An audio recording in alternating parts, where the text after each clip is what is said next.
Hello दोस्तों, एक नए वीडियो में आप सभी का स्वागत है। आशा करता हूँ कि ये कहानी आपको ज़रूर पसंद आएगी। दोस्तों, अगर आपको ये कहानी पसंद आए तो आप चैनल को लाइक और सब्सक्राइब कर देना।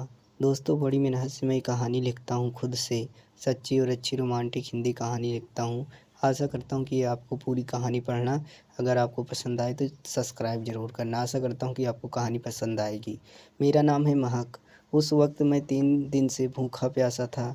मेरा हाल बहुत ज़्यादा बुरा था। मैंने एक दुकान से खाने की चीज़ें चोरी करने की कोशिश करी, मगर पकड़ी गई तो पुलिस ने मुझे जेल बंद कर दिया। कुछ दिन बाद एक डीएसपी मेरे पास आया और बोला, अगर तुम जासूसी का काम करोगी तो मैं तुम्हें रिहाई दे दूंगा और तुम्हें इस काम के पैसे भी मिलेगा। इस बात पर मैं मान गई और जासूसी के लिए एक बड़े से सियाल लीडर के घर में पहुंच गई, कमरे में पहुंच गई। अभी मैं उससे पहले ही कमरे में निकलती हुए कमरे में आ गया और मैं डर कर उसके बेड के नीचे छिप गई, मगर तभी मेरी जान निकलने को थी जब मैंने उस बेड के नीचे 3 लड़कियों की मुझे यहाँ पर उसके घर में आए हुए तकरीबन 10 दिन से ज़्यादा टाइम हो चुका था और अभी तक भी मेरे साथ हाथ में कोई ठोस सबूत नहीं लगे थे। इसलिए मैं अपनी ही कोशिश में लगी हुई थी और मुझे इस बात की काफ़ी जल्दी थी कि मैं जल्द से जल्द यहाँ से सबूत इकट्ठे करके डीएसपी साहब को दे दूँ और अपनी रिहाई की बात करूँ, क्योंकि मैं अब उस जेल की ज़िंदगी में बहुत तंग आ गई थी और मैं नहीं चाहती थी कि दोबारा से उस जगह पर वापस जाऊं। इसलिए मैंने डीएसपी की बात मानते हुए यहाँ पर आने के लिए हामी भर ली थी।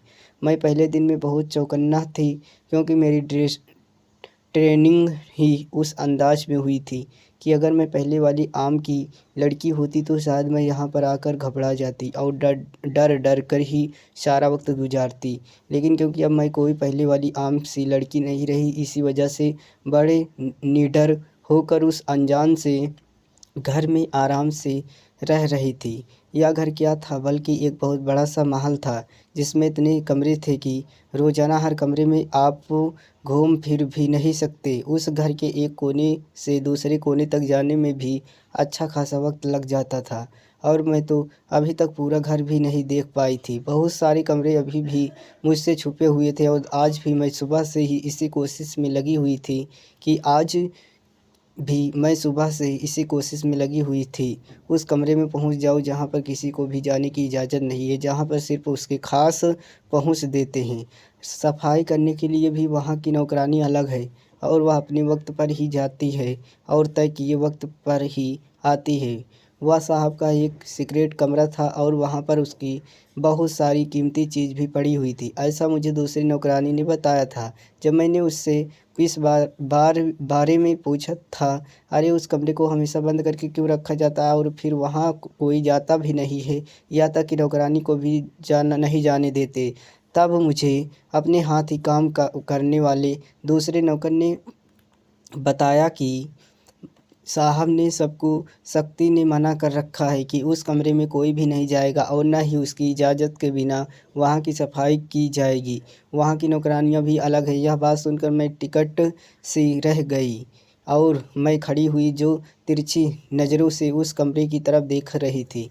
मैं उस नौकर पर कुछ भी ज़ाहिर किए बिना मैं वहाँ से आई थी और उस दिन मैं इसी कोशिश में लगी हुई थी कि किसी तरह से बस उस कमरे में जाया जाए। मैंने पहले सबका भरोसा हासिल करने की कोशिश कर रही थी और जब वह घर पर नहीं थे आते तो उसके नज़रों के सामने घूमती फिरती रहती, आगे बढ़कर उन्हें पानी का गिलास देती, जल्दी से उसके लिए चाय बना कर लाती, इज्जत के अंदाज में उन्हें खाने का पूछती, उनकी ज़रूरत के बारे में सवाल भी करती। साहब को अब इतने दिनों से मेरा पता तो चल चुका था और वह जान गए थे कि मैं उस घर में एक नौकर की फ़र्ज भी निभा रही हूँ और उस घर की बेलविसर हूँ। इसलिए अब वह अक्सर अपने काम के लिए मुझे पुकारने लगे थे, मकर महक इधर आओ, ज़रा एक कप चाय गरम गरम पिला दो और मैं फ़ौरन उनकी आते उनकी नज़रों से सामने घूमती फिरती रहती। आगे बढ़कर उन्हें पानी का गिलास देती, जल्द से उनके लिए चाय बना कर लाती। इज्जत के अंदाज में उन्हें खाने का पूछती, उनकी ज़रूरत के बारे में सवाल भी करती। साहब को अब इतने दिनों से मेरा पता तो चल गया था और वह जान गए थे कि मैं एक नौकर हूँ और नौकर का फ़र्ज़ निभा रही हूँ और उस घर की बेलसीस कर रही हूँ। इसीलिए अब वह अक्सर अपने खाने के लिए मुझे पुकारने लगे थे, माँ किधर आओ, ज़रा खाना दो तो, चाह दो, एक गिलास दो। और आवाज़ पर हाजिर हो जाती और उनके लिए चाय बना कर लाती। मैं घर के अब काफ़ी राजों को भी जानने लगी थी और अब मैं यहाँ पर काफ़ी ज़्यादा सुकून से भी थी। लेकिन अपने मकसद को ज़िंदा रखते हुए रात को जब मैं शवेट क्वार्टर में आती तो जाते जाते भी मेरे घर के अंदरूनी हिस्सों को अपनी नज़रों में रखती थी, क्योंकि मुझे जिस चीज़ का भी इंतज़ार था और जिस चीज़ का भी इंतज़ार था और जो भी चीज़ मुझे नहीं चाहिए थी, मैं उसके लिए बहुत ज़्यादा बेसब्र न थी।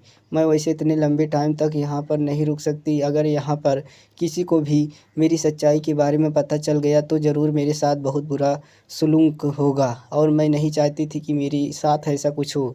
इसीलिए मुझे अपनी पोल खुल जाने का भी डर था। यही वजह थी कि मैं उस इंतज़ार में थी कि जल्द से जल्द मेरे हाथ एक साबूत लग जाए जिसके लिए मुझे यहाँ पर भेजा गया है, तो मैं वहाँ फ़ौरन निकल जाऊँ। आज भी मामूल का ही एक दिन था और सुबह से ही घर में बहुत अजीब सी चहल पहल हो रही थी, क्योंकि आज घर पर कोई दावत थी और उसके लिए सुबह से ही तैयारियां चल रही थी। सब लोग अपने अपने कामों में लगे हुए थे, साथ ही मुझे भी कुछ काम सौंप दिए गए और मैं उन्हें अंदाज़ दे रही थी। लेकिन साथ साथ मेरी नज़र घर की हर बात पर थी और मैं देख रही थी कि कौन आ रहा है, कौन जा रहा है, कौन क्या कर रहा है, अविनाश कहाँ पर है, किसके साथ मिल रहा है, क्योंकि दावत का इंतज़ाम घर के लंच में ही किया जाता है। इसीलिए लंच को बहुत अच्छे से सजाया जा रहा था।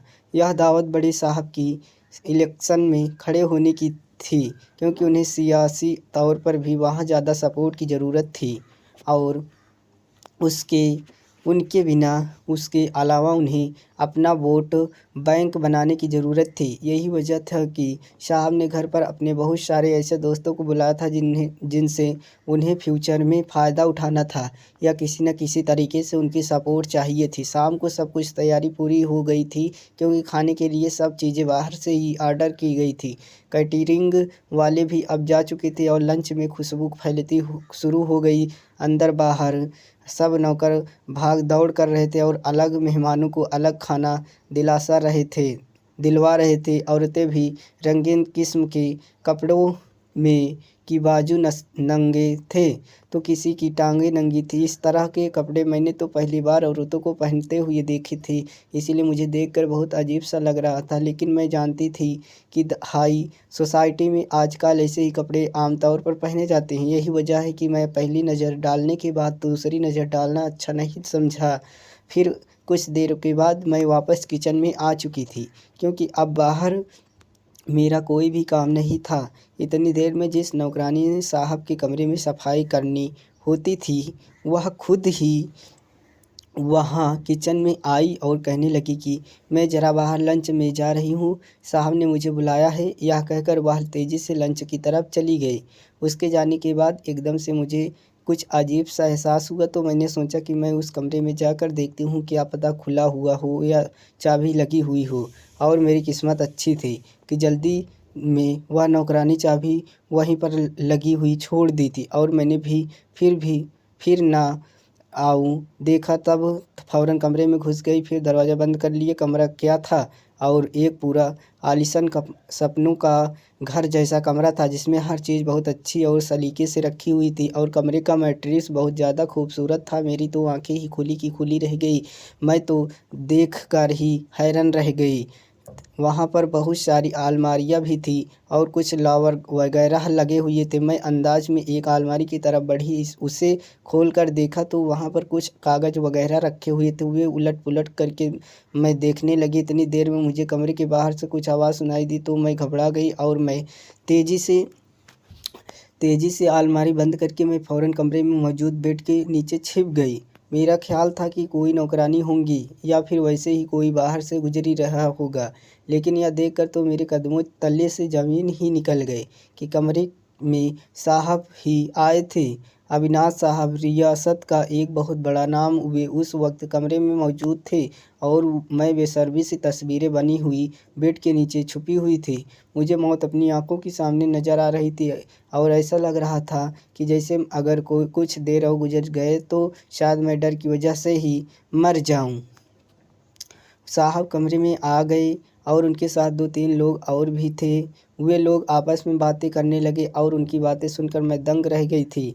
मैं सोच भी नहीं सकती थी कि यहाँ पर यह सब कुछ भी हो सकता है। इतनी ही देर में मैं जैसे ही सर नीचे रख कर खुद को सुकून दे रही थी, तभी मेरी निगाह एक चीज़ पर पड़ी और वह हैरत और डर की वजह से वहीं हैरत हो गई रह गई और हमने गुजरे हुए कल में चली गई। जब मैं बहुत छोटी थी और मेरे मम्मी पापा की डेथ हो गई थी तो मामा ने ही मुझे अपने घर में पाला। वह मुझे अपने साथ ले गए थे। मैं उनके ही घर में रहने लगी। मेरे पापा की माँ इकलौती ही बेटी थी। यही वजह थी कि उनके मरने के बाद उनका जो घर था वह मुझे ही मिलना था। मैं तो सिर्फ 5 साल की थी, इसीलिए क्योंकि मैं जब बालिग नहीं थी तो लिहाजा मामा ने ही मेरी सरपरस्ती को अपना लिया और मेरी एक बुआ थी जो अपने घर में अच्छी खासी खाती पीती थी और एक फैमिली में ताल्लुक़ रखती थी, लेकिन मेरी बुआ के पति ने मेरी जिम्मेदारी को पहनाने के लिए मना कर दिया था और इसीलिए मामा खुद मुझे अपने पास ले आए। यहाँ पर भी मेरे आने पर मामी ने बहुत ड्रामा करा था और कई दिनों तक माँ के साथ लड़ाई झगड़ा भी करती रही। उन्हें इसी बात का गुस्सा था कि आखिर मामा ने मेरे सरपरस्ती को क्यों अपनाया है और मैं क्यों उनके साथ आ गई हूँ। यही वजह थी कि वह रोज़ मामा के साथ झगड़ा करती रहती और मुझे कहती कि तुम यहाँ से चली जाओ, तुम्हारे मामा तो बेवकूफ़ है जो वह तुम्हें यहाँ पर ले आए हैं, तुम्हें अपने घर में रहना चाहिए।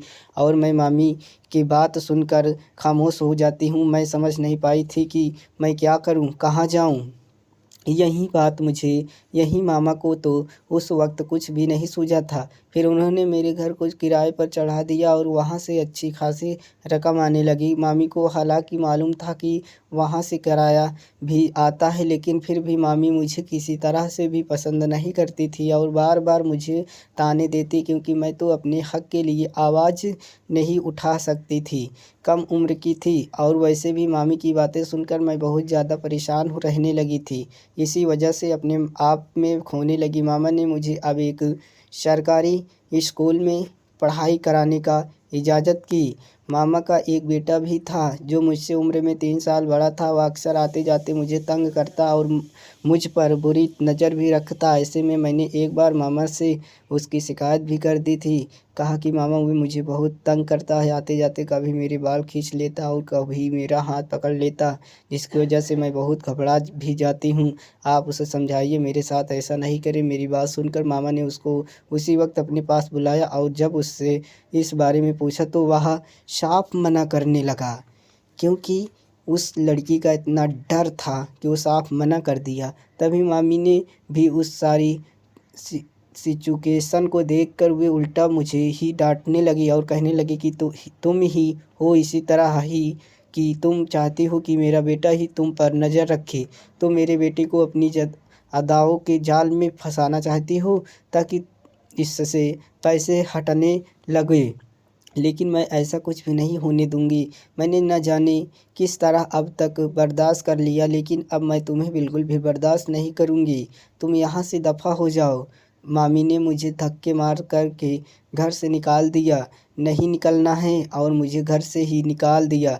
मैं पक्का हक्का बक्का होकर गाली में खड़ी हो गई। मामी को आवाज़ दी, मुझे घर में बुला लीजिए, मेरे साथ ऐसा मत करिए। मामी ने आखिर और कहा जाऊंगी, मुझे अपने पास बुला लीजिए, लेकिन मामी ने मेरी एक भी नहीं सुनी और मुझे अपने पास बुलाने की जगह घर से बाहर निकाल दिया था। उन्होंने दोबारा दरवाज़ा भी नहीं खोला। मैंने बहुत दरवाजे को पीटा, बहुत खटखटाया भी, लेकिन मामी ने बिल्कुल भी दरवाज़ा नहीं खोला और मैं इतनी देर ही वहाँ पर बैठी रह गई और जो है मेरी नहीं खोला, लेकिन दरवाज़ा एक बार भी नहीं खोला। मैं इतनी देर ही वहाँ पर बैठी थी और रोती रही। मुझे समझ नहीं आ रहा था कि मैं कहाँ जाऊँ, किसके यहाँ जाऊँ, क्या करूँ। मेरे स्कूल की भी बस एक दो सहेलियाँ थी जिनके साथ अब कभी कांटेक्ट नहीं कर रहा था और अब मैं उस अजीब सी मुसीबत में फंस गई थी। मैंने सोचा कि मैं दरवाजे के बाहर बैठ जाती हूँ, जब दरवाज़ा खुलेगा तो अंदर चली जाऊँगी, पर वह शायद मेरी किस्मत का दरवाज़ा था जो बंद ही रहा